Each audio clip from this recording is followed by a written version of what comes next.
Hello and welcome back. So last video we have understand insert and read operation. So this video will see the update and delete operations. So for example, update, right? So generally you're gonna update the data here. Just click on update option and you can update. Or else you're gonna use using a shell command. By using the command, you can update the data. For example, I want to update this person data. So Naveen data, I want to update the email ID back to naveen@gmail.com. Okay, so how would I update this?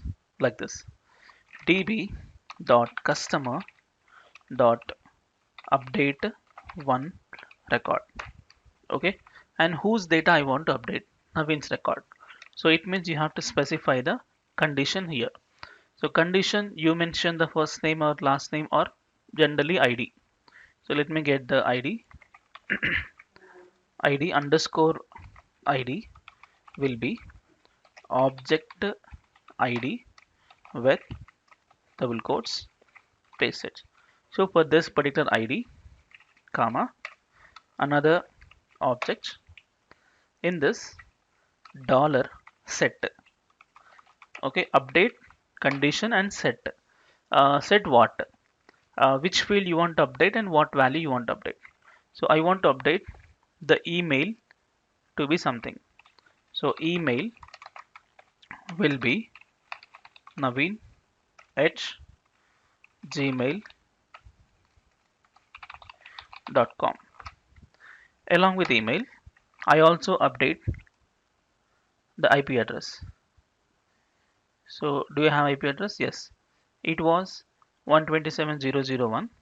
I update. So IP address I want to update to 255 dot something dot something. Yeah, this is what I want to update. So this will be your update query. This will be your update query. So db.customer.update one record. This is the condition for an ID, and inside set dollar set is the to set the fields data, and what fields you want to set you can set it here. Okay, so let's copy this, and before you enter the command, let's verify here. So it was 127.0.0.1 naveen.uibrains@gmail.com.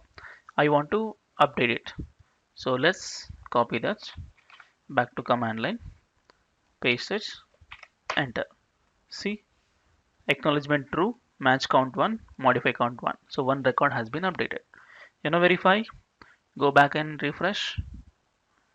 See, it is changed to naveen@gmail.com. IP address has changed like this. So simply you can change the updater. And moreover, if you want to delete a record, so for delete, you have a command. So generally, you just go here and just click on a delete option and click on delete, it will delete.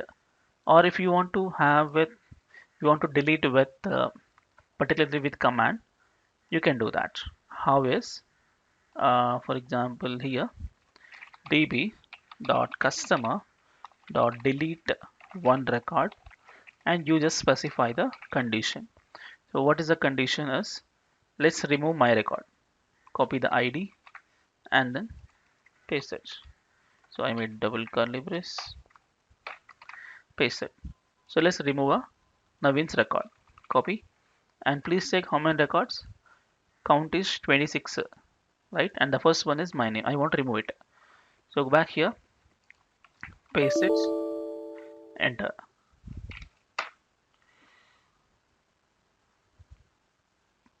What happened? Actually, no update has come. Let's refresh. Data has not removed. Okay, one second. db dot customer dot delete one record, and the ID, I think it's correct. Oh, I made a mistake. It should be this one. Correct. Oh, sorry. It's okay, this one and this one and this one. Yes, correct. So I made a syntactical mistake. Copy this back here. CLS, paste it, enter. See, acknowledgement true, delete count is 1. This one record has been removed. So back here, so 26 refresh becomes 25 and first record has gone. Bar was the first record. If you want to delete from here, just click on delete, delete, it's gone. Now 24. So generally command line we do like this, and through application also we can do it, because generally you never execute manual commands like this in the command prompt. So your application, right, if you develop some backend API, so the API itself has to make these type of operations depend on a request. So if I request for create a record, it should receive your form data. So we already know how an application receives a form data using Express.js, right?